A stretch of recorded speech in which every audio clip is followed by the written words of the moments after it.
Okay.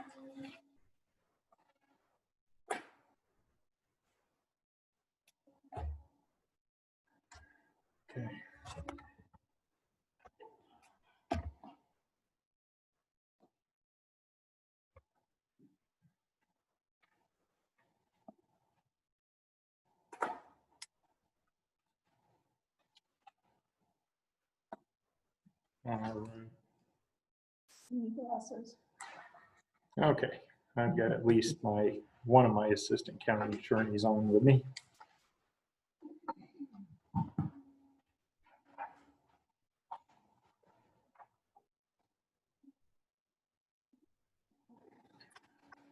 Yeah. Already went jogging. I didn't need that. This isn't any different than the other one, is it? What's that? Because they didn't give me a ride because of COVID. Right. All right, we'll get this meeting started to the Jefferson County Board of Supervisors. I'm Darren Hamilton, Chairman, and we'll call this meeting to order. Let's start by acknowledging the minutes from the previous meeting. Second. All right, I have a motion by Dimmitt, second by Sandquist, to approve the minutes from the previous meeting. All those in favor say aye. Aye. All those opposed, same sign. Motion carries. The next two items are part of the county engineer's responsibility, and he's not here, so we're going to move on up to, let's see. Do we have paperwork for discuss and consider Board of Supervisors Civil Service Commission? So I thought you were going to do the signing of the report.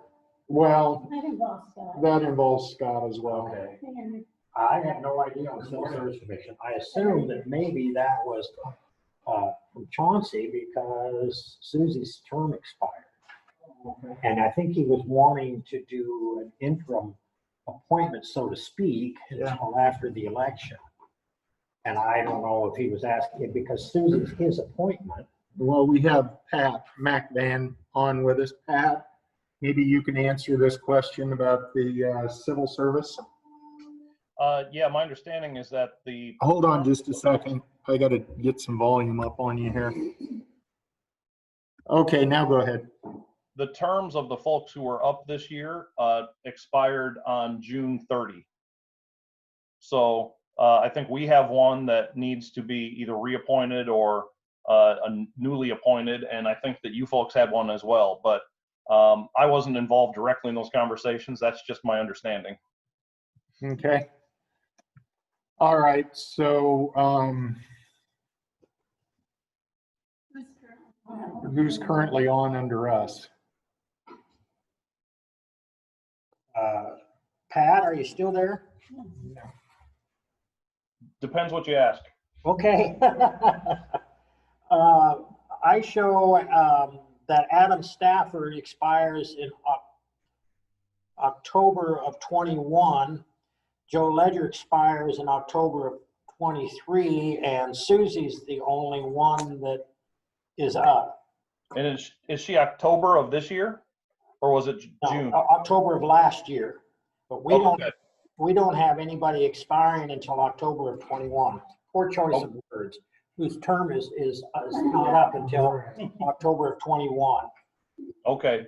Well, if that's the case, then it is just us, and we will we'll do what we need to do. So I don't know why I was thinking that it was one of those kind of like the supervisors where there's two at one time and then one at 2 years staggered. So okay, well then there's nothing for you guys to do there. We'll send you something eventually. Okay. Thank you. Thank you, Pat. All right, Scott Klein, our county engineer, has joined us, so we're going to move back to meet with the county engineer.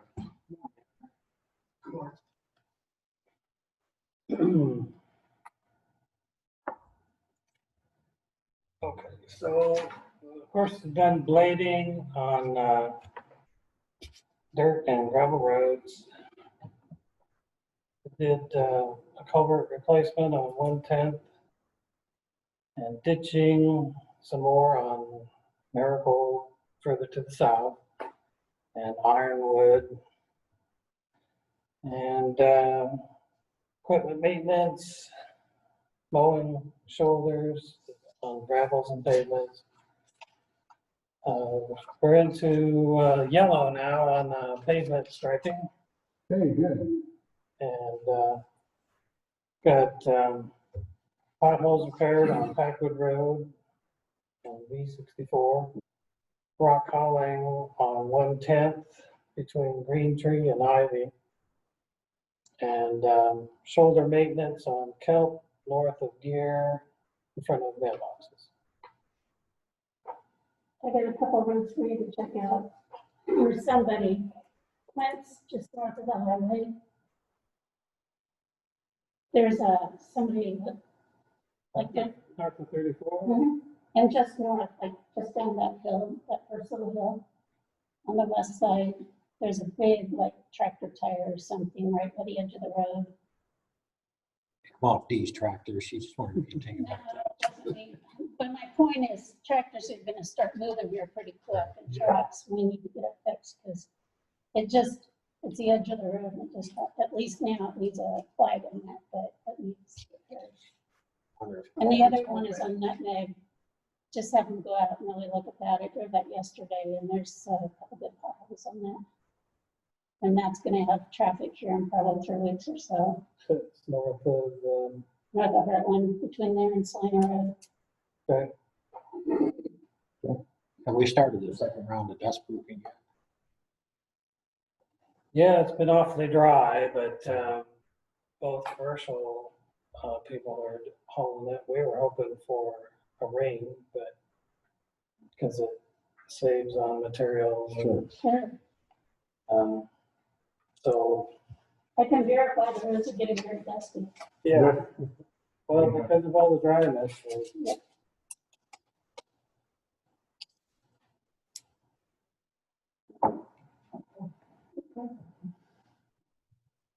Okay. So that's where we're at with road crews. Yeah. All right, we'll move on to consider a resolution to accept a proposal by Calhoun Burns and Associates for 2020 bridge inspection and rating program. We have a resolution in front of it that says, be it resolved by the Jefferson County Board of Supervisors to accept the proposal by Calhoun Burns and Associates Incorporated for the 2021 bridge inspection and rating program to be accepted for Jefferson County by signature of the Board of Supervisors chair. This is annual, correct? Yes. Yep. They're going to re-inspect 79 structures in 2021 for a lump sum fee of $17,370. It's required that load rating computations be done, including on any new of the rating trucks. I mean, meaning trucks that are now allowed to be on there that weren't allowed to be there before. Previously, yeah. And update the scour evaluations, do fracture critical inspections. Those are bridges that if one component goes, there's no redundancy and the whole thing's liable to go. And let's see. Anyway, various items there. So for load rating computations, those are $125 each. And it depends on how many they have to do. And updated scour evaluations, 105 each bridge that's done on, and fracture critical, 400 each. And they estimate that those three things will cost around $6,000. And if there's anything else that we ask them to do, like if somebody wants to take a heavy truck over a heavier truck over a bridge, and they give you how their load is spread out, the Calhoun Burns can determine if we could give a special permit for that truck to go over.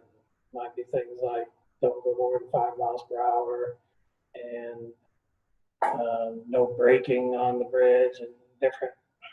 So will they charge us for that? We usually tell people that want to get that special permit that they need to pay the cost of the evaluation. That makes sense, but I just wondered. I mean, they do a lot of miscellaneous stuff. Do we charge for that permit as well? Where there is a charge that's in the state statutes, which I don't recall what it is. So we're reducing some of the numbers of bridges that they have to inspect.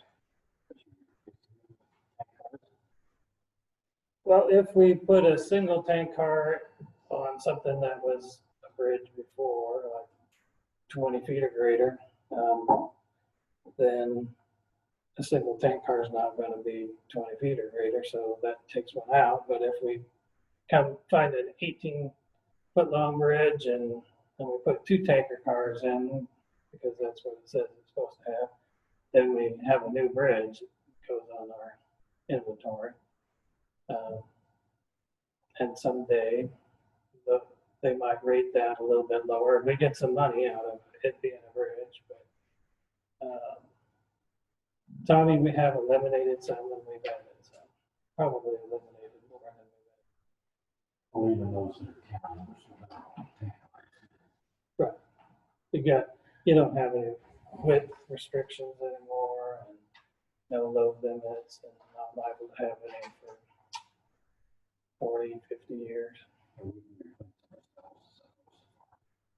Right. I'd make a motion to approve the resolution as presented. Second, I have a motion from Dimmitt, a second from Sandquist to approve the resolution. All those in favor say aye. Aye. All those opposed, same sign. Motion carries.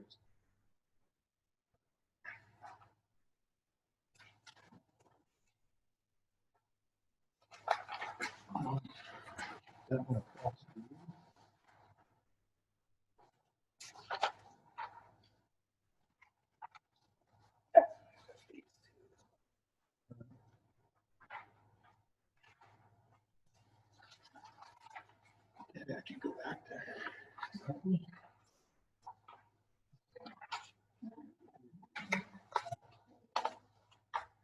Yeah, you want to turn on the thing? Right there, the switch goes to That one right there. Thank you, sir.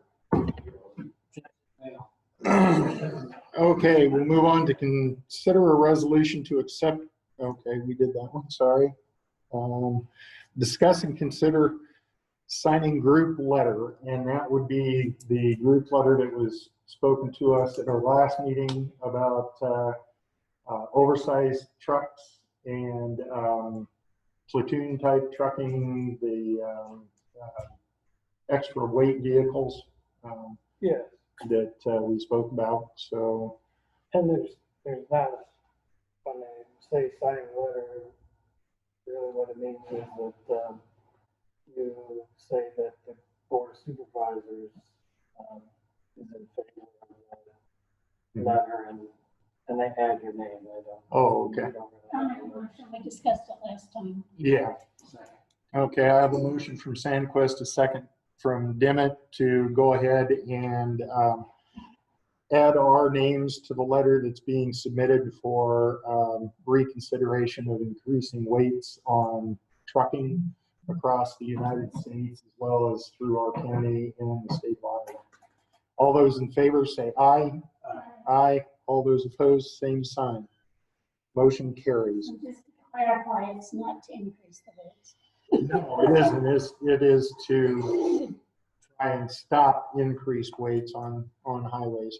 Also, just, I did have some calls. This doesn't change their dynamic at all. It doesn't affect their ability to haul their product to wherever they haul it to. Right. Because that's addressed by the governor every year. Okay, we're going to discuss stop sign on 110th in Pleasant Plain. We've asked the mayor of Pleasant Plain to come and be with us today. Thank you so much.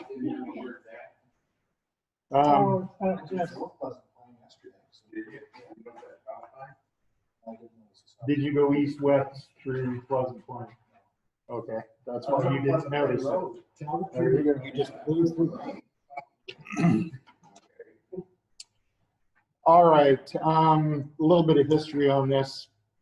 Previous county engineer had authorized a stop sign to be placed at West Street and 110th Street in Pleasant Plain, which is on the west side of town. The history on it is that it was felt that people were speeding through Pleasant Plain and they were wanting to use it as a traffic control device. There were not warrants, which are designations given as to whether traffic control devices are needed at a particular intersection because of traffic volume, turning movements, or accident history, which this location had met none of those requirements. And it's the county's position that the stop sign should not be there. It is the county highway. 110th Street is the county highway that goes to the west out of Pleasant Plain. And there are some things that can be changed to lessen the speed coming into town by moving some signs, some locations. We have proposals for that, extending a 55-mile-an-hour speed limit farther to the west as you're going out of town, changing the 55-mile-an-hour speed limit that's currently going west to a 45-mile-an-hour speed limit at that location where the speed limit is reduced all the way to 25 mile an hour coming in. We lengthen the distance of the speed zone ahead area. We currently have a sign out there that says that, but it's much closer than what it is. That would make the speed limit start reducing at which is this Quince Avenue to the west. That's the west city limit. Mm-hmm. It would be 45 there now instead of 55.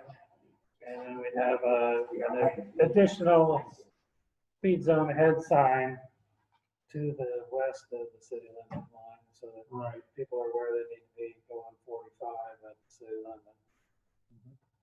What input does the community have?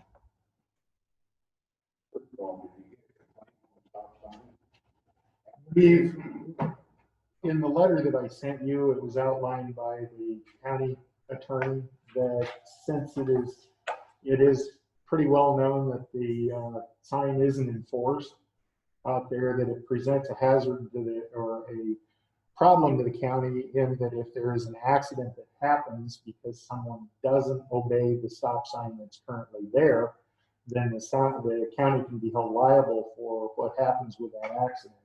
And with no history of that intersection or no turning movements to warrant a sign being there in the first place, it should not have been erected, is what the county's position is, and so that it should come down.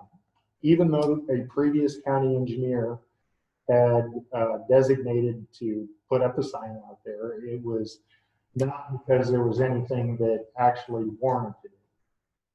And I'm not sure. Okay, how are we gonna keep that town street then for being a death trap? Well, obviously it isn't. It is.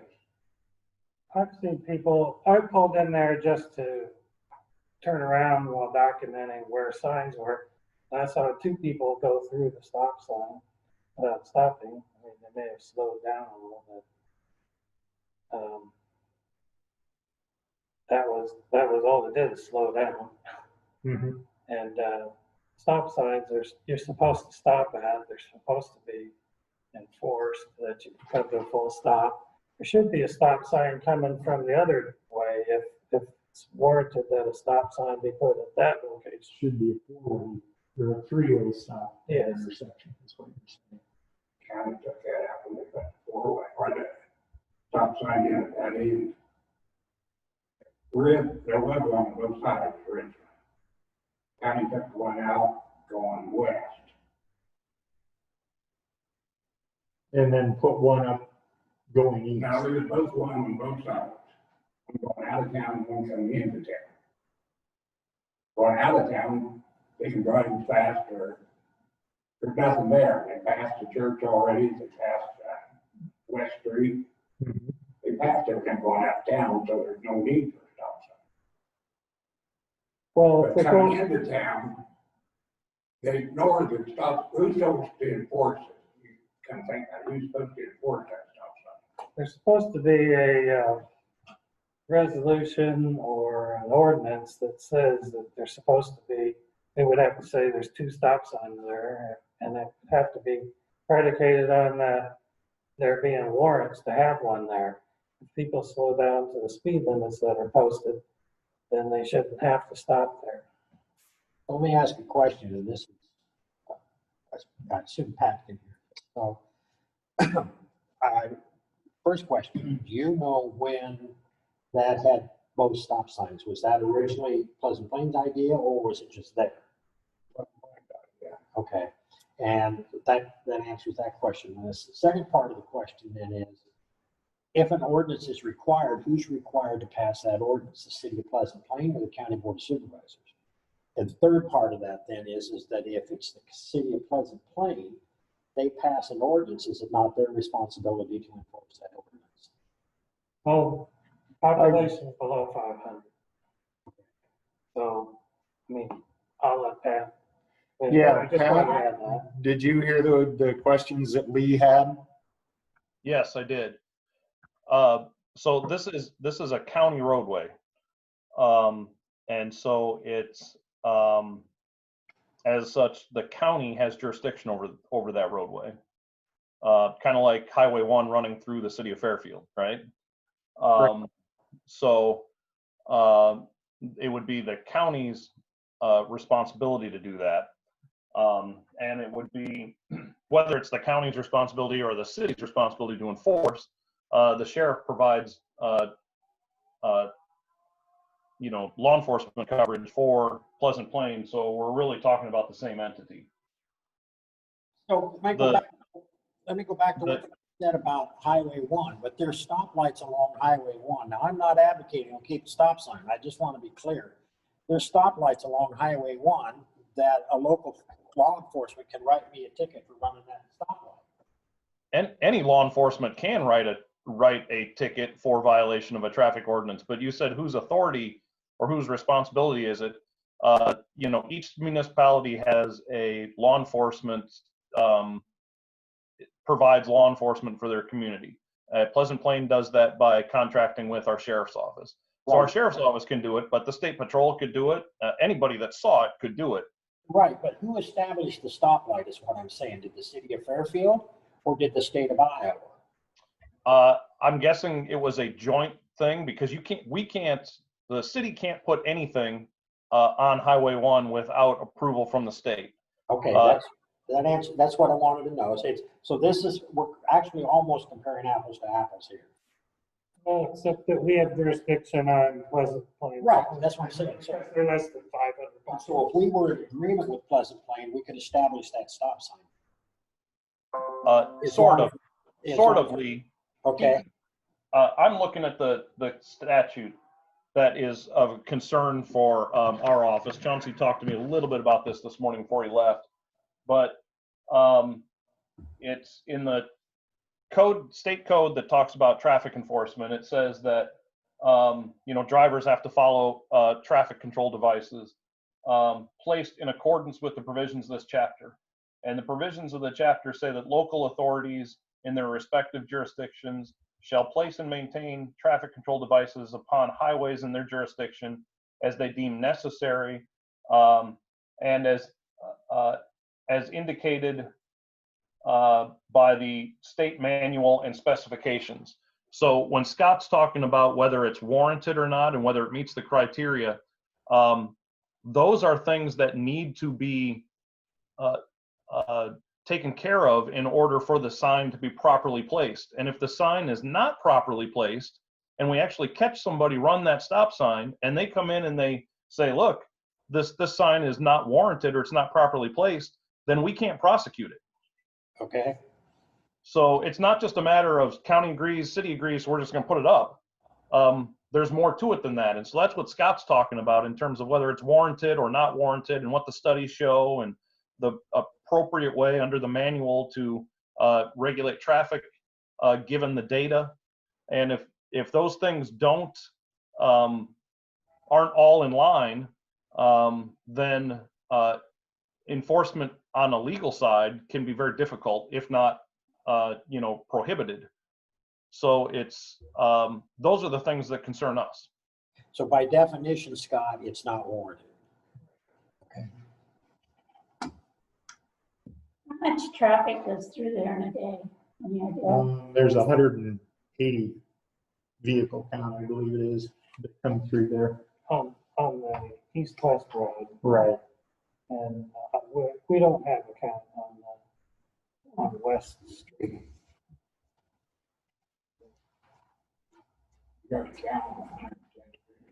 Yeah. That's the 180 vehicles per day. On both ways. Yeah, that would be going both directions.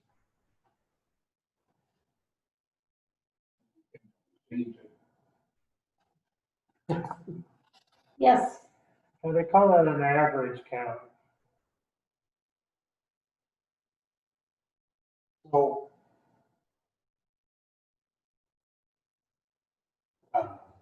we can take no action on it. We can't authorize him to remove it, but I don't think we need to. He has the authority to do that because it doesn't meet, if I understand Pat right, it doesn't meet the requirements. And I don't believe there was a resolution by the county to ever put it out there in the first place, Not that I that the board would have approved. remember, I don't remember Tom ever coming before us. But again, on the agenda, we don't have the authority to take any action, but I don't think we need to have the authority because I think it falls under the engineer. Pat, am I right or wrong? I think that you're right. Okay. He said, thanks. Well, now, there's a hole, that loophole there. Lawyer speak. No, I think you're right. I mean, unless there was some official action that needs to be undone, then I don't think you need to take any official action here. I think it's part of the county engineer's responsibility to, maintain signage along our roadways, just as I read, and that includes removing of signs that are not appropriate. We've done that in other instances where things have been posted by, adjoining landowners or whatever. And so that would be similar. The thing is that this has been at that location for a while, so you probably, it is appropriate to sort of publicize it and make sure that people are aware that, that intersection is changing, and do our best to get our information out there. But we would need to go ahead, if we're gonna do the sign changes on the speed limit, and pass a resolution regarding that. I don't have anything ready on that. I was wanting to see what the board and Pat and the mayor might all have to say about it today. Well, I mean, obviously, according to county attorney's office, falls under your jurisdiction, and if you want to change the signs, you need a resolution to do so, then I would ask you to prepare that resolution and come back to the board next week. For the speed limit changes. Right. Now, we'll get the speed limit changes. I mean, they don't look the ones that are there now. I mean, you can set down and pick up 90% of the people that go through there. Well, I think, to play devil's advocate, if they don't look at the speed limit signs, they don't look at the stop sign either. Which, Well, I know the stop sign slows them down so they can probably stay. Well, that's, That's the only advantage to the stop. that's the, but you know, and that's an excellent point. You brought up an excellent point, and that's exactly goes back to the point that Pat was making. That because they blow through it, even though they're slowing down and they're not going through it at 70, they're going through it at 45, they're going through it, which puts the county at risk. If an accident occurs there, because A, it's not being enforced, B, it didn't have the authorization to be there, and that we're not following our code in terms of how signs are placed and why and when and where. But so in your argument, you actually make the point against keeping the sign there. Okay, another question. You say it didn't enforce, why not? We couldn't possibly have a deputy up there 24/7 to enforce that stop sign. The other thing is there was no resolution that was ever Right. made to propose the sign to be put out there, which means there is no enforceability when it comes to that. That county roadway falls under the jurisdiction of the engineer, and it's strictly totally up to the engineer to make that determination. Whether or not one needs to be there, but it all has to be in compliance with our code, which is in that section. We want to understand practice, and it does not. if it was warranted, then I'd have to have the board determine or it would go up. And, Because you make the determination. because nothing's ever happened to put it up there in the first place. I mean, it's not been warranted, there's not been a resolution. It's just simply a unenforceable sign. It's not unlike a situation, it's not exactly apples to apples, but it's not unlike the situation we had out at Osage. We had 2 deaths out at Osage since they put in the bypass. And we, as a board of supervisors, felt that was an unsafe intersection and it needed to be changed. And we asked the DOT for safety money, and they made the determination that it was not a safety issue. What criteria they used, I don't know. But my point simply is that in this particular instance, beauty is not in the eyes of the beholder. We have to follow the code. There's safety issue coming into town because you get oversized, overweight vehicles. They don't pay attention to the stop sign. And why shouldn't they stop it? Why can't the stop sign be there when legally it was there 13 years ago? Now why become illegal now? I don't have an answer for that. I was here A, 13 years ago, but B, I don't have, all I can go by is what Pat has alluded to and what Don has alluded to. And then maybe it wasn't legal 13 years ago, but it was put in 13 years ago illegally. You know, it wasn't an ordinance. Did you look at it? Yes, we did. There is an ordinance. Now, Okay. Well, there's definitely no possibility of it being warranted for one stop sign from one direction. If it was warranted to put it in going from the west to the east, then it should have been warranted to go in there from the east to the west. it was at one time, so Well, what the hell? They made it take It wasn't necessarily warranted, it was just, would have been there if there were 2 stop signs, but you still have to have it warranted, the stop signs needed there, and you have to get a resolution or an ordinance that says that there's going to be a stop sign, and that makes it enforceable. And we don't have any of that there.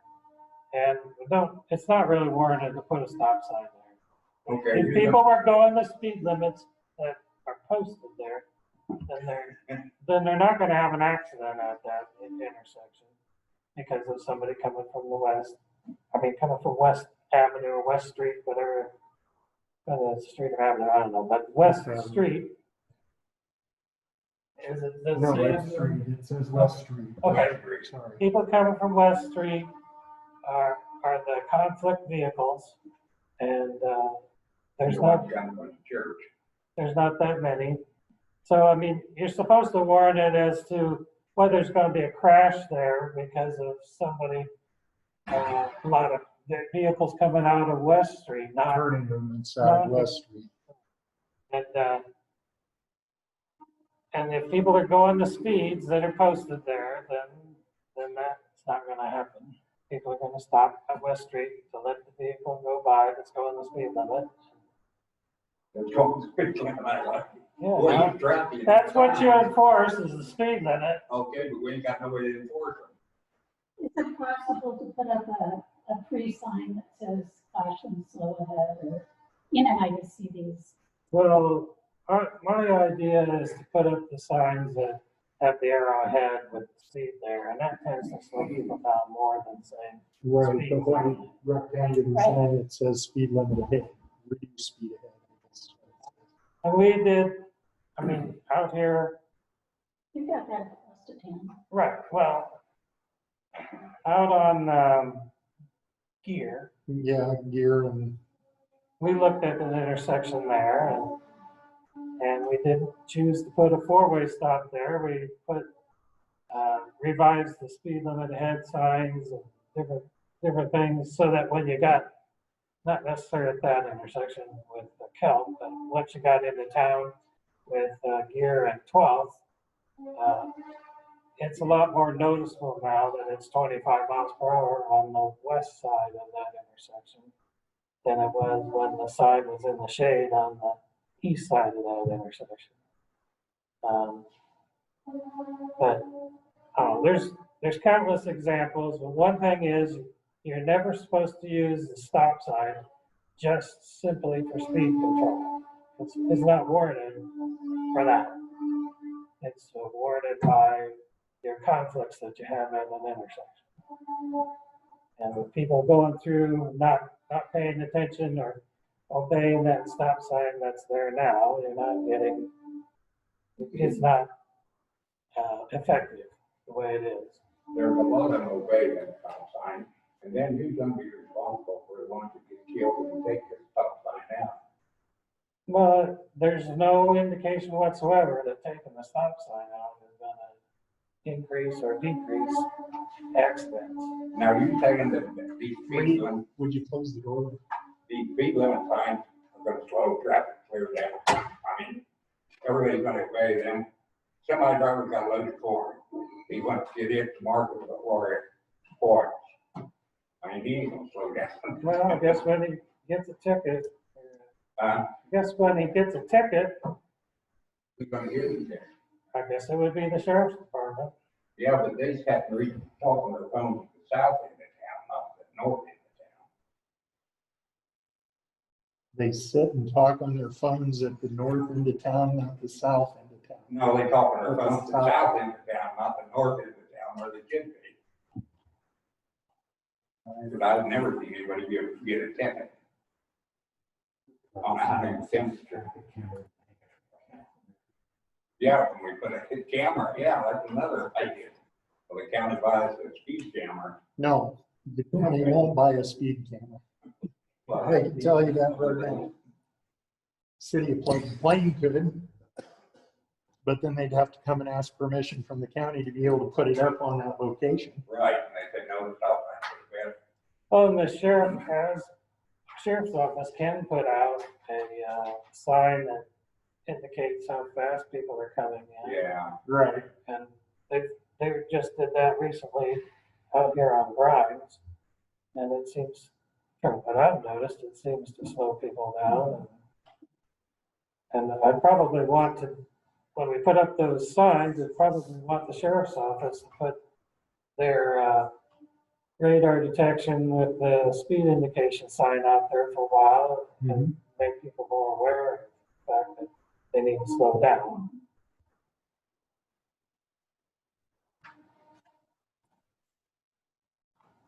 And we had there was another stop sign in another small community that they put up just from one direction with the thought of speed control, but that has since been removed by everybody's agreement, so.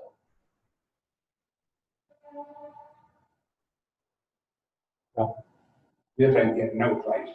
Well, Can we have this turned, can I have this turned over to our city attorney and let him go over it? I'm no attorney. sure, that's And perfectly fine. we don't have a meeting about the third Monday of each month, so it'll be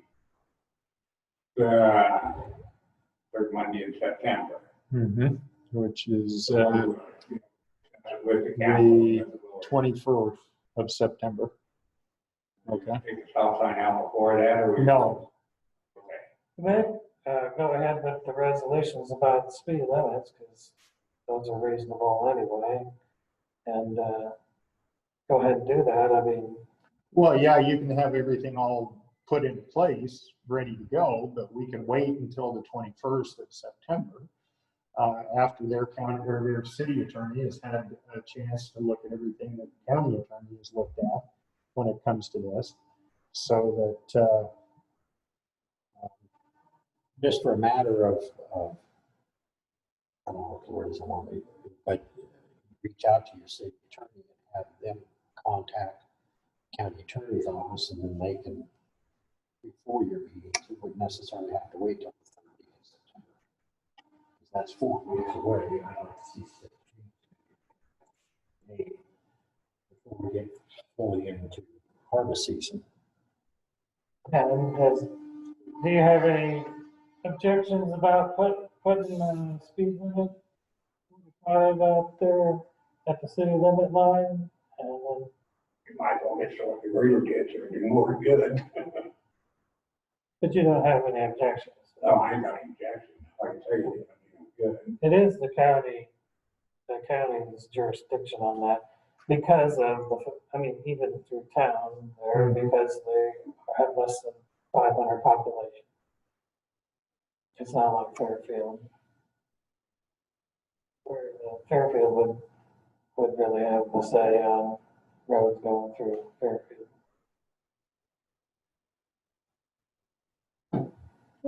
okay. All right. We'll look to talk to you on the 21st. What time is your meetings? 7 o'clock. 7 o'clock? And where are they at? Community building. Community building. Right beside the old school down there. Old building. Yep. Okay. Thank you.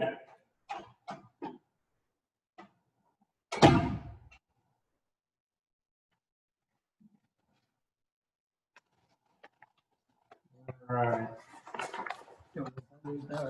I'll sign in here in a little bit. Okay. There's a whole bunch of these too. Yeah, that's what I figured. I'd have a lot of signatures for that. So next, we're going to move on to discuss and consider Board of Supervisors Civil Service Commission. We already did that. We found that we don't have anybody at the county attorney's office that needs to put somebody on that. Now we're going to discuss and consider weed commissioner change. Okay, we each received letters on this. I guess I just want to make a comment before we start. It would have been helpful to do this at the start of the budget year, and this is coming, because Board of Health got this piecemeal too to them mid-budget year. And all this kind of stuff should not be piecemeal, it should go as a package. It's just my personal opinion. Well, I after receiving, maybe you and I just had a conversation. And so I reached out to Brent, to Scott, and I also talked to Mark, and I talked to Melissa. And while certainly what Dan is recommending is can be done, it does increase, it does require reporting changes in terms of salaries, how those wages are paid out, as Scott indicated. Road crew paid by road funds, and if they're doing weed controlled work, then it has to be designated on timesheet, for lack of a better word, which would fall to the responsibility of both the individual trying to keep track of the time, which agreeably, that it would be minimal, but nonetheless keep track of their time, then report that time to Mark, who then adjusts their timesheet to reflect what portion comes out of the road department, what portion comes out of the weed commissioner fund. Our road crew, generally speaking, I think Scott and I are in agreement with this. They're paying attention to the road as well they should be. And we never have had somebody go out and just, cruise down the road and look to see if you've got noxious weeds. We recognize that, we state that the property owner is responsible for the noxious weeds in the ditch, not the county. So that it's their responsibility to mitigate those, whatever they may happen to be. I think, correct me if I'm wrong, Dan, we pretty well handled it by complaint, or if you happen to be out doing septic fitting. Yeah, if I'm out on the road, then. Right. So it goes back to what I said, our road crew guys are out doing something, they're not specific, unless you get a complaint, then Brent must have to go out, or Scott would have to go out, or you send Billy out, or whatever. My point is that we have budgeted $3,000 for weed commission. Weed commission is under the Board of Supervisors, and Dan correctly points that out. I did talk to Bruce Hudson. They're willing to take it on and do it while they're doing their nuisance work. And, when they're going out, and in fact, in a lot of instances, it might aid and abet our nuisance a little bit, because a lot of the weeds and stuff that we run into on property are noxious weeds. And so it would be, I don't know if I don't know that I would say that it would be, don't misunderstand how this sounds, any greater coverage or any, okay. What we're just simply saying is that in the process, and again, if they're received by complaint, as does Dan, they would review it, but they would do it for the $3,000 that we budget. How much time do you spend in a year, Dan? The average over the past 9 years was 49 hours a year. This past fiscal year was 61 hours. What was the increase due to? Well, that was averaged over 9 years, 49. Right, but this last year you said there was 61. Yeah, So it's gradually gone up as people, now to call me to complain about weeds, and I put up a website for the weed commissioner on the county website. county web. Okay. And I do. Of the $3,000 that is allowed to you, what portion of that goes to your recertification and schooling that's required of the weed commissioner? There's publication, so that's part of the budget. Mm-hmm. Because every April we put out a public legal notice. And then education. I usually go in Ames to the weed commissioners conference. Right. So there's cost there. It's about $300 Right. a year.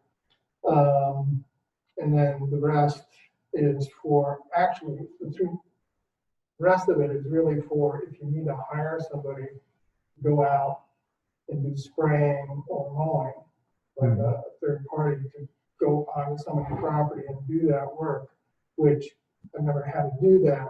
I've had to write letters, and I've had the attorney help me write legal letters to people, and usually they'll respond. So I haven't had to do that. But the total of that $3,000, all of those things that you just spoke about come out of that $3,000 minus what your hourly rate is when you're out there with it. Okay. So we're not talking about just $3,000 here. We're talking probably in the vicinity of. It all comes out of the 3,000. Okay, just a second ago you said it didn't, so that was why I was asking again. It said publication, Right. education, and then if we did need to hire someone, which I've never had to, so none of that money's been spent on that. So, and then about 9 years ago, the Board of Supervisors said the weed commissioner's budget can basically pay the environmental health department for the time that the sanitarian spends on weed commissioner. So the beginning, when I first took it on, which was supervisor said, oh, by the way, the sanitarian usually does the weed commissioner stuff. So there was no compensation for the time that the sanitarian spent on weeds for the first like 6 years. Mhm. And then the board decided to do that compensation, so that's how it's worked up until this fiscal year. Well, wait, we're required by code to have a weed commissioner, right? Yes. That being said,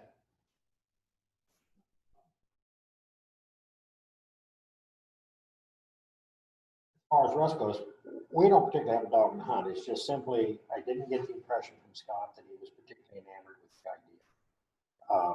But as I look at it, with the 61 hours, we're talking about an hour a week. I mean, how can that be? No, I'm not completely oblivious to the fact that you may have 6 hours this week and no hours for the next 6 weeks. I understand that. But my point simply is that if all we're required to do is have a weed commissioner and put out public notice and respond to complaints, I don't think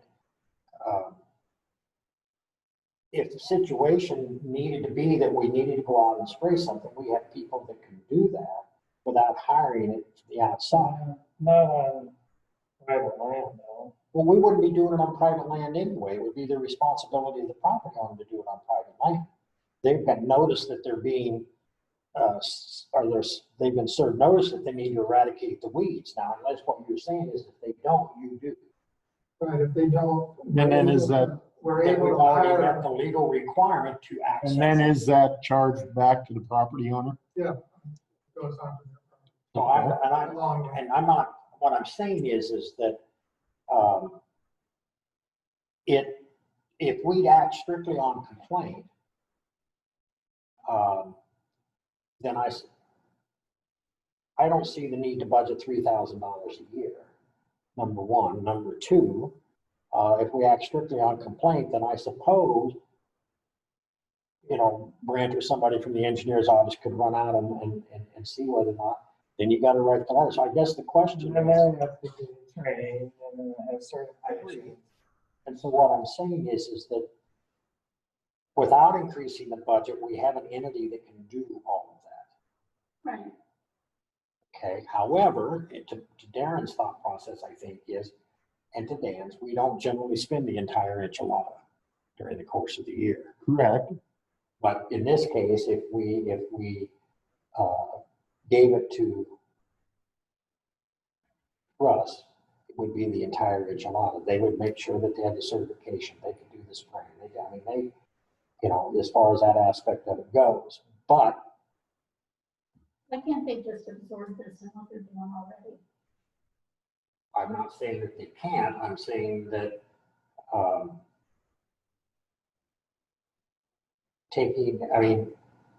I could certainly ask that I question. mean, we could reimburse them for that. The training. and that Right. kind of thing, supplies. I can certainly ask. I don't know. It would be a poor decision, right? But you can renegotiate the contract at any time. But still, back to my point, it's like, what's next? First public health board gets, Right. No, I don't disagree with you. I'm just trying it's to. like, why don't we just wait till the budget and figure this out? It's Well, I beneficial. asked Dan that question. Are we talking immediately or are we talking about the new Yeah. fiscal year? His comment was immediately, or, he wanted to write the letter to bring everybody up to speed. And so that's the reason that we're discussing it now is And he because said it'd be better at the beginning of the fiscal year than in the middle of the fiscal year. I do, I agree. It would be better. Well, that's what we just said. And are we gonna set a precedent if somebody else gonna come to us and say, Well, hit, you know, I don't know, that's just my initial feeling.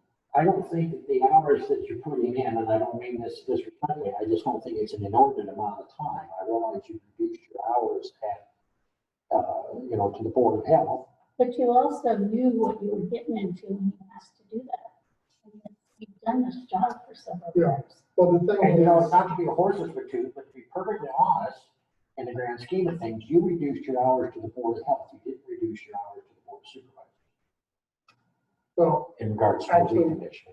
I did, well, yeah, because we agreed to do it for, cost.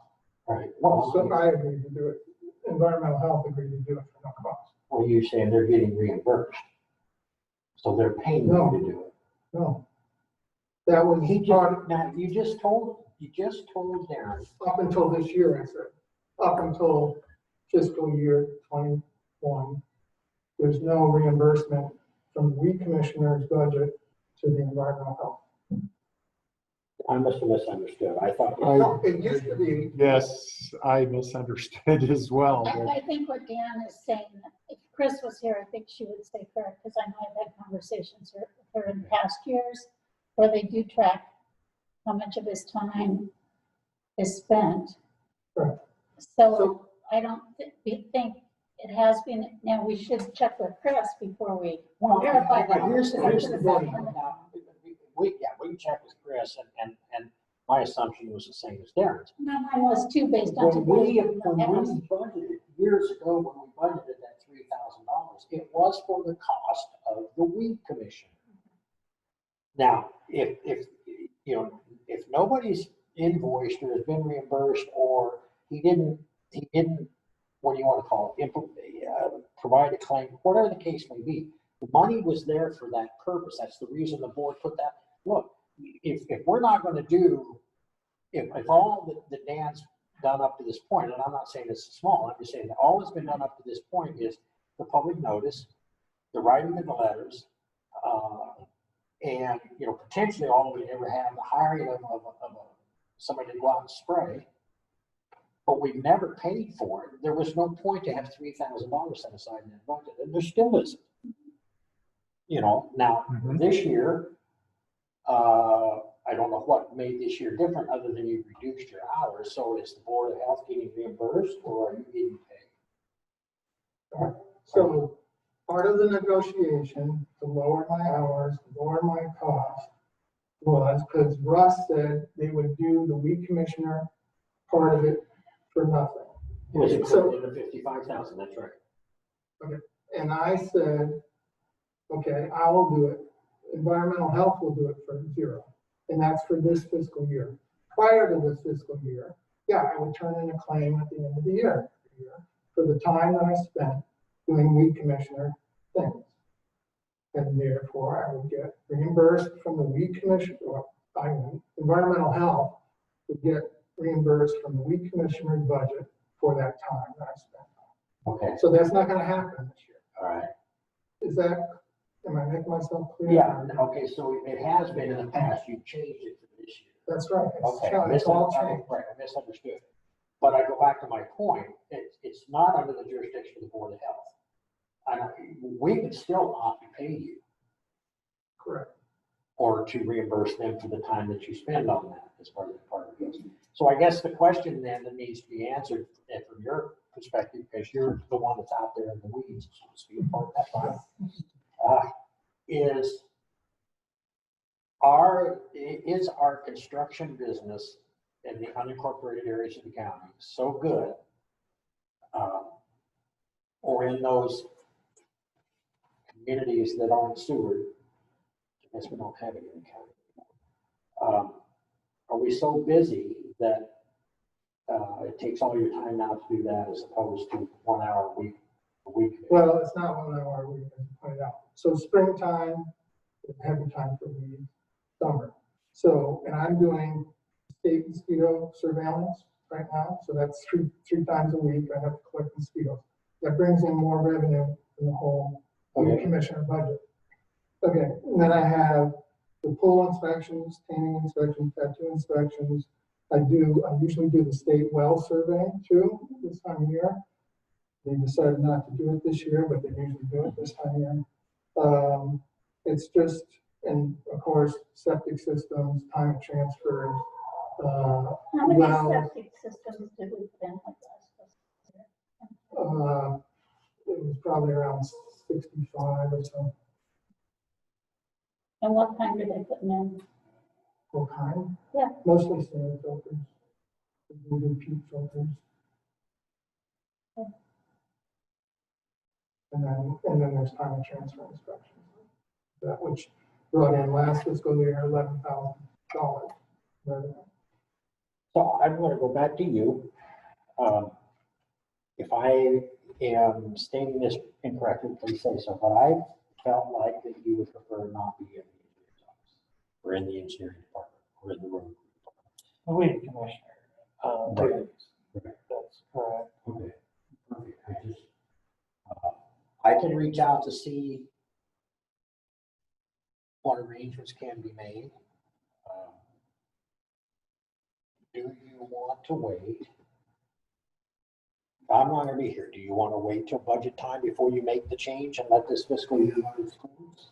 I mean, that's a So I decision. guess it would kind of depend on what Russ says partially, but that's my preference, as I said before. That would That's be- when it makes logical sense. That does. This That does. piecemeal stuff just doesn't feel right.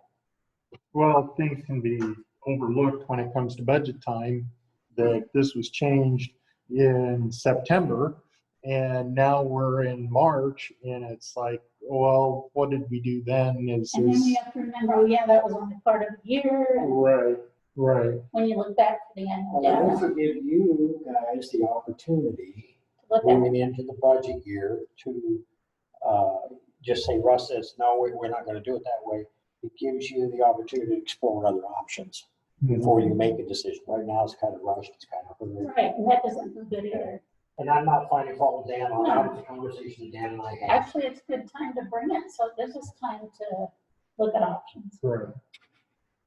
I think if there's some kind of engineering departments out there that take care of the weed commissioning, I mean, they must have, I mean, there's some people that have somebody that takes care of all the planting and does a lot of things with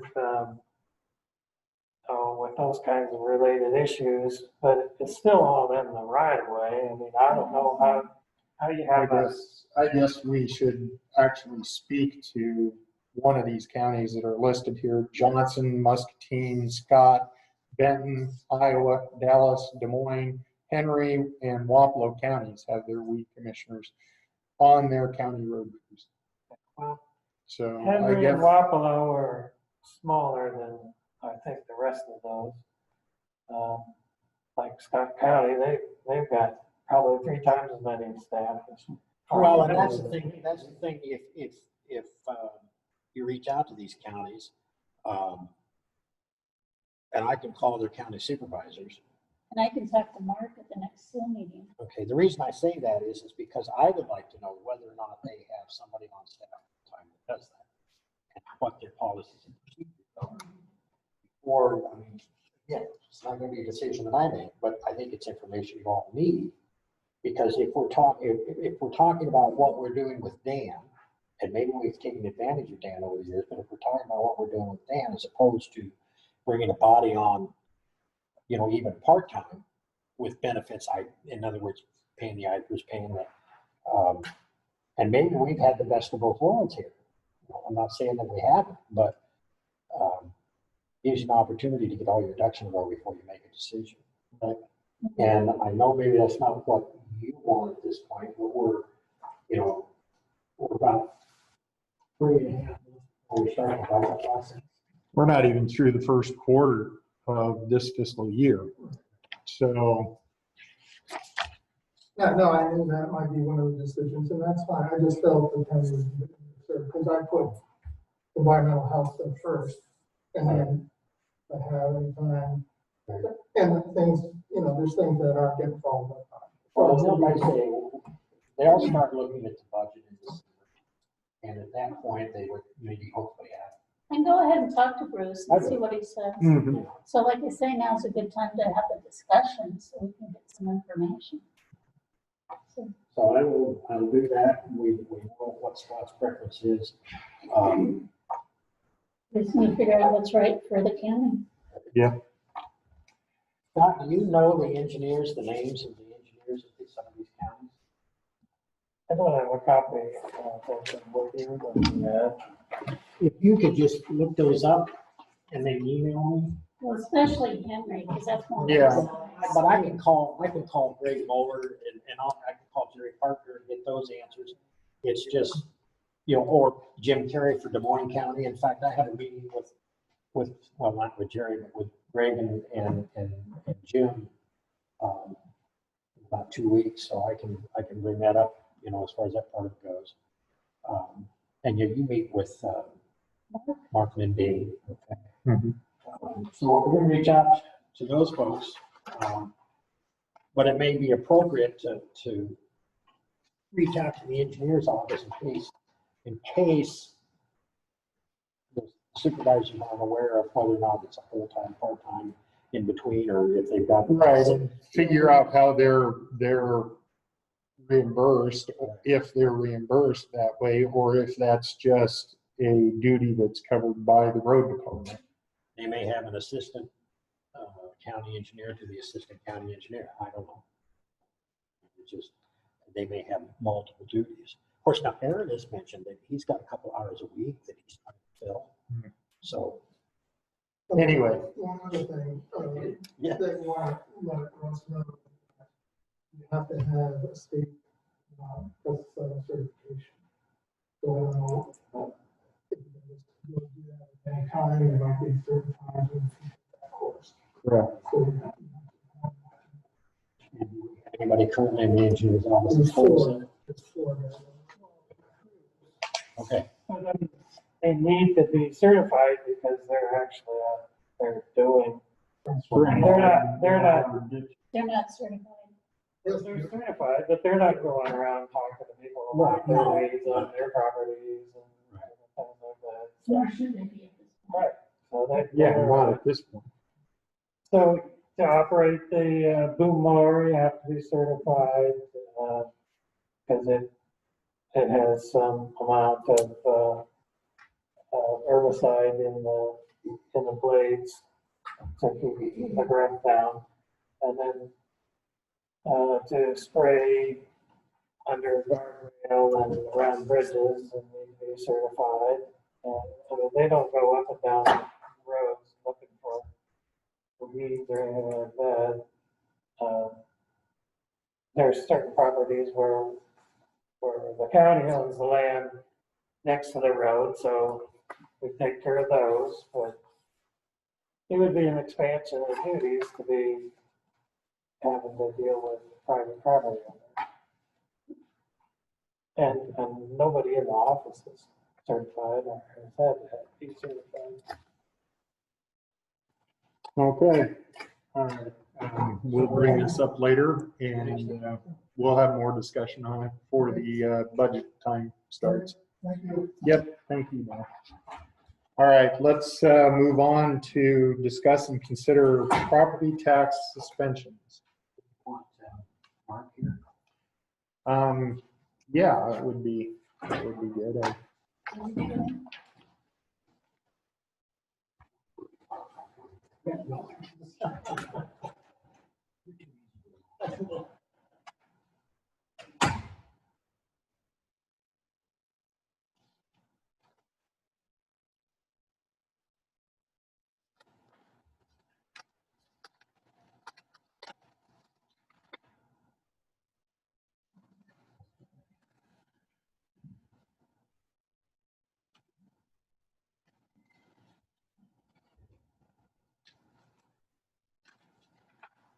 Here's, we have 4 of these that we're looking at while we're still waiting for Mark.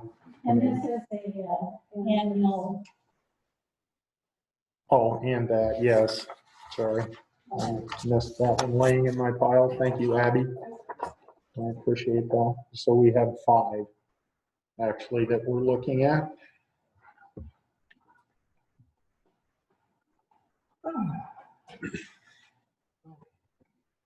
All right. We're talking about the property tax suspensions. We have 4 of them laid out here that came from your office and one that's a written request. Is there any comments or anything that we need to know about this and how this is going to affect us? What's the written? The application. The Johnsons. But the ones from DHS are basically, They're rubber stamp. right, Right, which are the 4 that we have printed from your office here. Okay.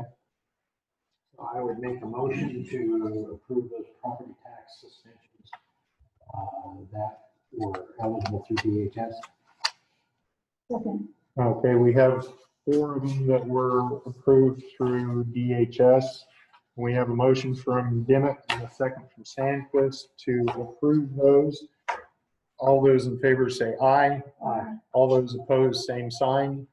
Motion carries. All right, now this one concerning the Johnsons.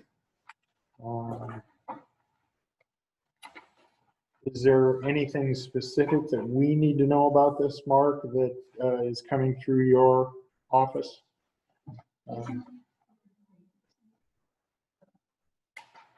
Johnson's, that didn't come to mind. No, this was a written request that's come through. This is the one that. This is the one through the USDA. Right. It was escrowed from a mortgage way back in the early 90s. And somehow we were doing suspensions as though they were through DHS. After quite a bit of looking into it on our part, we found that that is supposed to be escrowed. The USDA is supposed to be taking care of it. So in that sense, Mr. Johnson is correct. The part that Mr. Johnson didn't understand was he still owes that. But that's between him and the USDA. So these taxes should not be suspended because the USDA should be paying them as their part of escrow. Okay, And the fact is that he was paying his monthly, well, for the sake of presumption, that he was paying his monthly payment and they were supposed to be setting aside X amount of dollars out of that payment to pay taxes. They failed to do so. It's his property, so to speak, and he's responsible for it. But he gave them the money. This was, sorry, I don't want to interrupt. No, that's fine. This Perfect. wasn't the same, I was confused. There was that guy that was in here not long ago. Not him. Not him. No. Okay. Oh, you're talking Mr. Wilson with the reverse Yeah. mortgage. Yes. okay. That was different. And he is actually part of the tax suspension. He Sorry. qualified. No, that's okay. No, this is the one that comes every year. So it's good information to know that. Yeah, there was quite a bit of a pass-through balance Right. that the USDA either has taken care of or will be taking care of. I can't remember. But they are made aware of it. They know how much the total is. I want to say that they've already made the payment. So they are aware of it. then. Yes. So there's really no action that the board can take when it comes to this application, then is what we're hearing. Wasn't it? Okay, Pat, are you still on? But if we don't act on it, yes, Pat is still with us. Yes, Let's make sure, do we just simply by motion deny the application, or is there some wording that we need to include in that? or do we just not act on it? right. You can not act on it. You can deny it. You can do either of those things.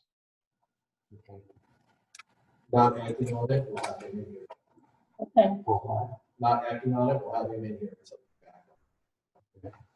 Well, then I would make a motion to deny the property tax suspension for James and Jolene Johnson. based on the information Based on that the that's information. part of their escrow with USDA. That works. Second.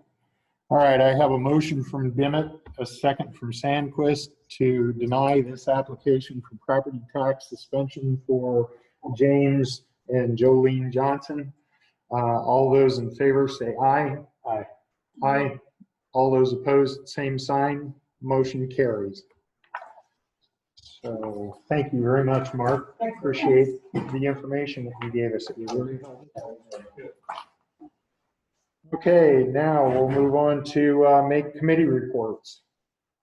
All right, I have very proud that I know and they're working on establishing community-wide indicators, which they typically have in a community survey, which they typically do. Some examples are for some children with full immunizations and out of 3 counties, of course, Jefferson County is the lowest. Live births where mother received prenatal care. During first trimester, children entering kindergarten with preschool experience. And there's several of these, but this is the kind of thing that they look at with their indicators of success, basically. So thought that might be of interest. Then I also had Rural Iowa Summit, which was through the Iowa Rural Development Commission with Josh Harvey. And that was virtual this year. Normally it would be somewhere up north, but it was Thursday and Friday, so it was informative to learn what other communities are doing and some of the innovative things going on. Met with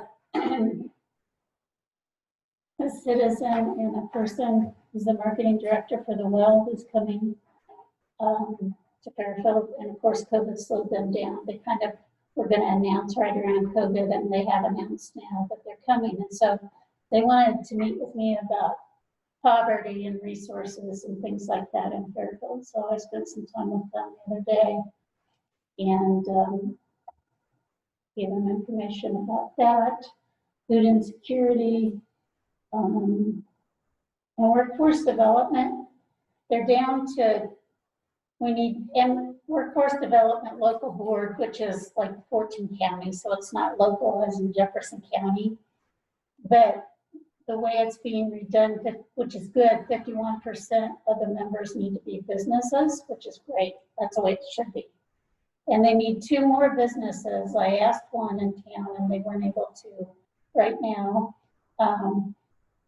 But their time commitments, that they need females, because with any of these boards like this, you need to have a gender balance and other requirements that the state asks. So if there's any businesses out there that are interested in this, most of it's virtual right now, please let me know. Lee? Nothing earth shattering. Met with Steve at the radio station last week, and I think that, if my calculations are correct, you'll meet next month. I'll meet in October because you still won't be eligible. So Right. That will be my swan song. Okay. All right. Thank you for doing that, Lee. Yeah. I had been on the month before, so I thought it would be good if Lee had made an appearance up there. I had a meeting with Semco this week.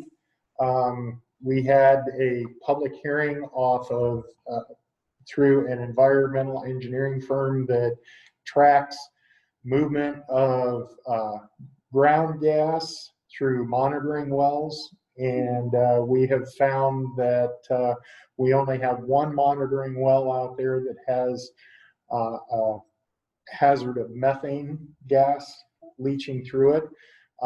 We have put into place mitigation strategies so that we can monitor the well more closely and find out how far that contamination spreads. It's in Keokuk County. That's where the landfill is at.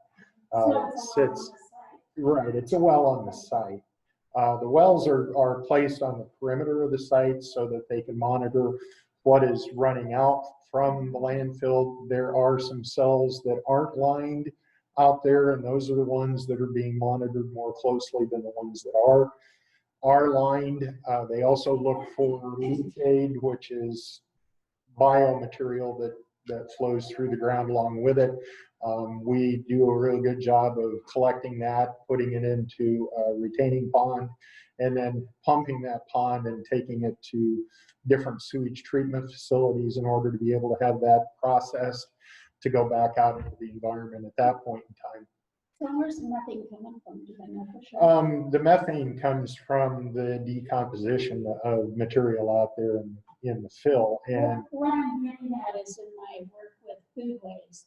Mhm. We send so much food waste to the landfill that can be a cause, and I'm wondering if that's contributing. Not necessarily. Okay. That isn't a root cause of what causes that, what brings that methane out. But it is something that can be recommended to the public, that if they've got food waste, such as potato peelings or cucumber peelings or whatever, try to compost that yourself on site rather than running it down a garbage disposer or putting it into the trash to be taken away by the trash outlet that we have here in the community and other communities around. The one key thing that the environmental engineer said, and he works for a large number of landfills across the state of Iowa. We are the only landfill that over the last 5-year time period have been able to lower our tipping fees because of how the waste is handled out at our landfill.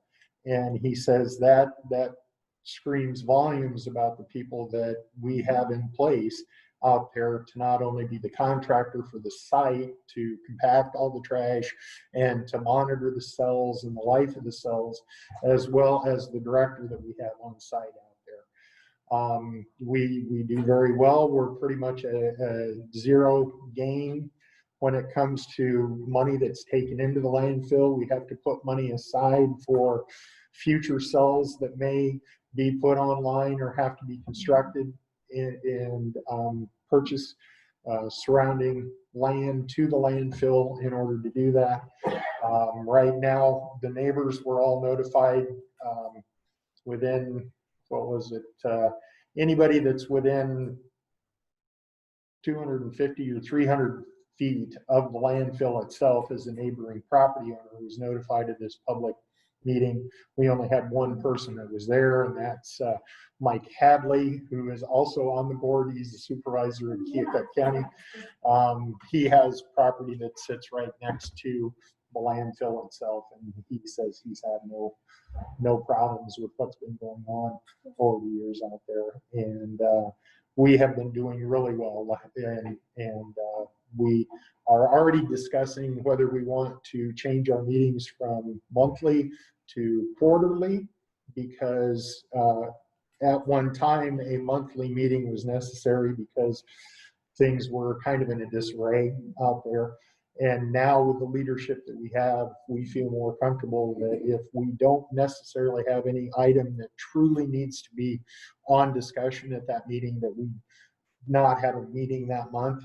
We also found that through this COVID time period that a quarterly meeting was more effective for us.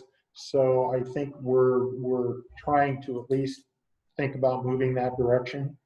So the landfill has been doing good. You can still, as a private individual, you can still take your garbage out to the landfill. If you clean out your house and want to get rid of it all, take it out there, you can. It's good if you call ahead of time. They will accommodate you if you show up at the gate. Now, previously they weren't doing that because of COVID restrictions, and the staff out there is 5 total people. So if someone was having to come down with something, then the whole staff would be quarantined, which means the whole landfill would be quarantined, which means nothing would come in, even from commercial haulers in that case. So we found that there's a lot of electronic means that we've utilized during this COVID time period that allows truck drivers to stay in their trucks, people that bring trash out to stay in their vehicles while it's being taken off by the workers there at the plant. You don't have to hand them a ticket any longer. They can get the tickets electronically for what they brought out for weight and cost and all of that. You can also pay either there, or you can pay electronically now for that.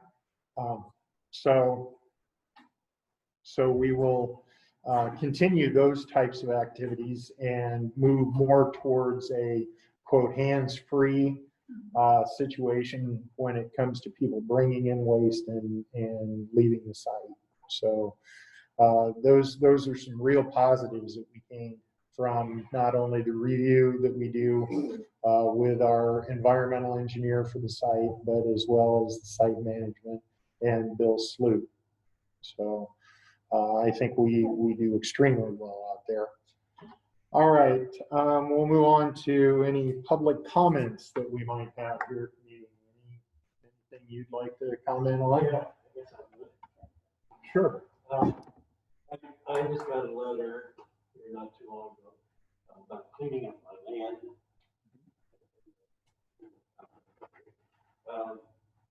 And it was a shock to me because I've lived in the country a lot of my life, and I'm used to, being able to do whatever I want to do. And so it came as a shock to me. Oh my gosh, look at this. And listed out some things. Well, that may be true, that may not be true. I understand I need to have a hearing, which I get with you, which I need to sign up for. But it came as a shock to me because I thought that I was always free to be able to do whatever I wanted to in the country. And so not only does it come as a shock, but I feel like it's being forced on me. It's being imposed on me.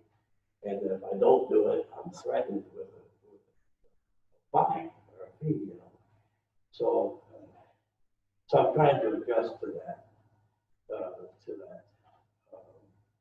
Idea. I'm trying to comply with it. I have a work party scheduled for this next Saturday. I actually did the month.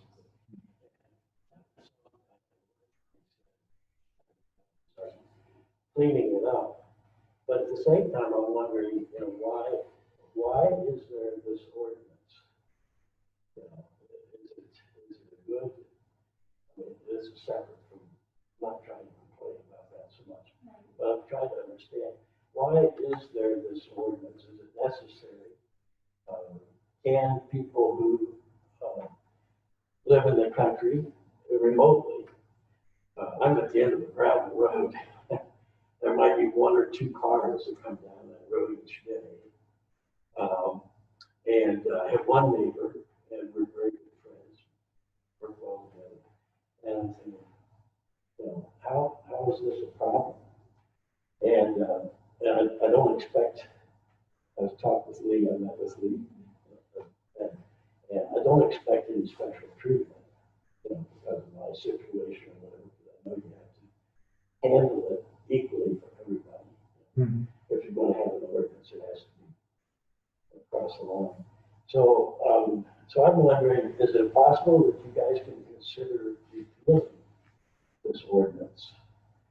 Is it totally necessary? Is it cost worthy? Is it something that needs to be there? So that's my question. Is it something that you'd be willing to consider? Is it productive? Is it? That's a great question. Yeah. I mean, there's a lot of people who want to live in the country and not be bothered by anybody. That's the $64 question. Is it productive? When you weigh that against the cost, as Dee said, it's an excellent question, one that we've arm wrestled with, not just this particular makeup of this, but the makeup of previous boards. As I indicated to you during our conversation, my problem has always been, and I'm sure Pat's still listening, he gets tired of listening to me, but nonetheless, I've always been, I've never had a dog in the hunt. If you want to repeal it, or if we don't want to enforce it, then let's repeal it. It's always been my mantra. But if we're not going to repeal it, then it has to be enforced equally, equal application. And we can't, in my estimation, I may be wrong, but in my estimation, if it's in the unincorporated areas of the county, which is where the ordinance applies, I can't make the distinction of whether or not you're on the end of a gravel road or you have a neighbor. And by definition, that definition is what's outlined in the nuisance. So if I have a neighbor on the one hand whose property is not congested with vehicles, with weeds, with dilapidated buildings, it directly affects the value of their property. I can verify that through the county assessor's office. It has an impact. Plus, you know, it also, we had one down here in the southwest corner of town, actually. It's actually surrounded by town, but it's one of those islands that we talk about. The property was absolutely, at one point, was a gorgeous property, but this individual had a passion for bringing things in. Weeds were overgrown. I mean, it was, and yet there was a $300,000-$400,000 home next to it that was being impacted by it.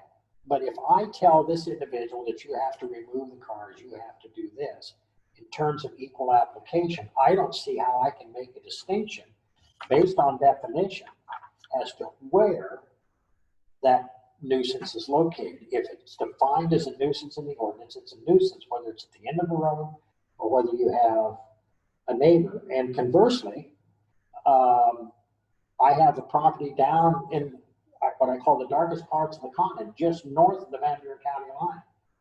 There's no neighbor down there. As far as living, there's a property owner to the south there that owns some land. But the property is, you know, overgrown vehicles. Some of them were in the right of way, so on and so forth. But that person has exactly the same, almost identical set of circumstances that you do in terms of nobody around to complain. So for me personally, and I'm not speaking for the other two, for me personally, if we're going to have it, it has to be applied equally to everybody in the county, irrespective of what their location is in terms of, absent that, if you ask me, am I opposed to repeating it? I think it serves a purpose, but only if we apply it equally. Well, the other piece of that, and Pat, maybe you can add the detail, there is a state law or the code that also has pieces of the ordinance. So even if we repeal the ordinance, there still are certain, I believe it's health and safety requirements that everybody has to have. I don't know your specific items if it's a health, but so that would still be the case. And we do have to, and again, I've not been out to your place, so I don't know that it necessarily applies, but there are hazardous substances, which actually includes, you know, combustible items. And so I think that goes into what B said. Yeah. So again, if you want, like I said to you, yes, you have the right to appeal. The appeal would be centered around, the items listed in your letter as to whether or not those nuisances exist by definition. And that's what we would go by is that nuisance defined? And if it is, then it stands. As far as timelines go, as I indicated to you, and I also talked to our compliance officer about this, he's in agreement. As long as you're showing progress, we're not going to put the hammer down as far as that part goes. It's when we get ignored or we don't show up in court or whatever those situations are, that we have to move to the next step. We're asking you to mitigate the nuisance, but we're also well aware that sometimes that mitigation process is not something that can be done the day after tomorrow. Right. Well, no, and we do. Well, you know, And to let you know kind of the process, this is my first term, so we started, it was more complaint only. So what happened, we got an increased number of complaints. So many that the year I was chair, I think I had like 23 letters at least now, because the board did all these complaints. And we thought, we need a better system if we're gonna get all these complaints so that we're fair and not, you know, we have somebody that, this is what they do. Yeah. So we contracted with Russ. So we're trying to, now that we have a process in place that's more objective and not subjective, Yeah. then there will be a time when we need to evaluate that and say, okay, is it worth the money we're spending on that? And the other side of that is some of the complaints come from, as Lee already mentioned, the neighbors. And in your case, that's not an issue. But someday if you have a different neighbor, it could become one. So this is probably one of the most challenges that we get because it's difficult. You know, it really is. I lived away from there. Yeah. I don't live out there. We moved into town, my wife was dying of cancer in 2000. So we moved into town for a small period of time, she passed away. And then my son and I moved back out there. And then we were out there for a while, and he was young, he was 10 when she died. And he needed social contact, so we moved into town so he could be closer to his friends. And we've been there since then. So now he's up, out of the house, and I think I want to go back out there. So I'm in the process now of trying to build something out there to live in, out there. And so, and my feeling is, well, once I'm living out there, then I'm taking care of stuff. Sure. Things will change, but right now it's in transition. Well, for the immediate, it sounds like you have a work party, and that's great. Yeah. So that's gonna show significant progress. Yeah, my church is.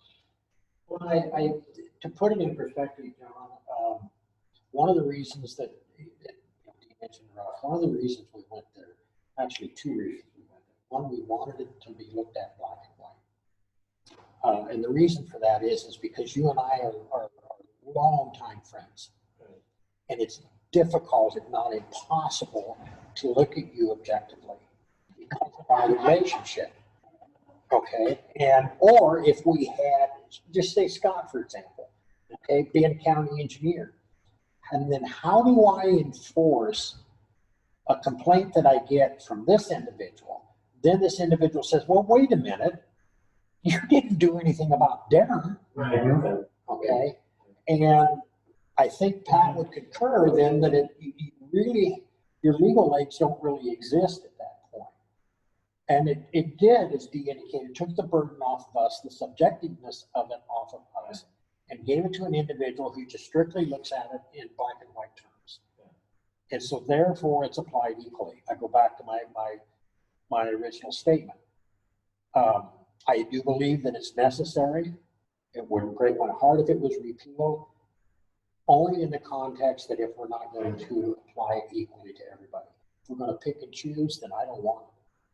But if we're going to have it, then we've got to apply it equally across the board.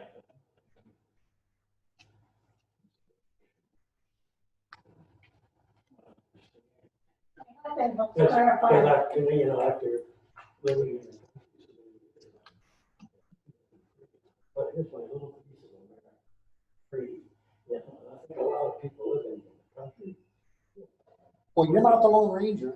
We've had lots of conversations. And, if you got a few minutes before you leave, or before you go do whatever, take a drive out west on Old 34. On the south side of the road, you can't miss it. Okay?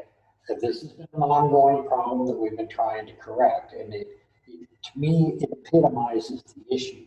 But for us to have any enforcement leverage on that property, we have to be even-handed with everybody else. It's just beyond where you turn south to go straight south into Libertyville. It's over the railroad bridge and then off on the left-hand side. That's what 303.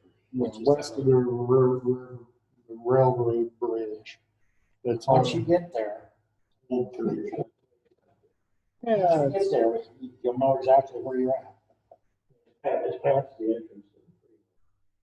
yeah, you go underneath the freeway, you keep going to the west as 34 used to go to Ottumwa. You go across the Burlington Northern Bridge. There, the Libertyville corner is just before the bridge that goes over the railroad tracks. Once you're over that bridge, it's off on the left-hand side, about 3 houses down. And it's like Lee said, you cannot miss it when you drive by it. So. No, I don't. Anywhere close to that. It's what we deal with. And that's the purpose for the ordinance. So, Yep. yeah, you're welcome. Thanks for coming in and talking about it. I really enjoyed sitting here watching you guys work. All right. Okay, I would accept a motion to allow claims and approve reports. Second. Okay, I have a motion from Dimmitt, a second from Sandquist. All those in favor say aye. Aye. All those opposed, same sign. Motion carries. Discuss and consider nuisance properties. Unless Pat has anything, I mean, Pat and I have been going back and forth about extracurricular enforcement issues. He's worked very hard. I don't know that we're at a point where we can. My overriding concern is that we somehow or another put a process in place. I mean, we've got the ordinance. I think it spells it out. Pat, like I say, Pat's been working on it. But I think the board now has to decide how much they're willing to expend on some of these properties that have not come into compliance in some cases for extended periods of time. We're being ignored. Even though they've been fined or there's been a judgment issue, and Pat's gonna shoot me for this, but the ongoing, as far as I'm concerned, it's an emergency exists by reason of the continuing maintenance of the nuisance. As far as I'm concerned, a perfect example out west of town, that's a continuing maintenance of a nuisance. And I think that we've given them notice to abate. They did not show up to court. It could be a very, very expensive process. Do we have any idea how much? I mean, that would help. No, I do not. And but the question that would have to be answered by Pat is whether or not we can remove that private property. Right. And I don't know the answer to that. Sounds like we're on a work session. Okay, so that concludes the meeting here in the office. We are having a road tour this morning with the county engineer to go out and look at some problems or positives that are out there that have been going on with us. I'd like to thank everybody for joining us for the meeting today, and we'll get this posted up. Thank you. I have a motion from Dimmitt, a second from Sandquist to adjourn. All those in favor say aye. Aye. All those opposed, same sign. Motion carries.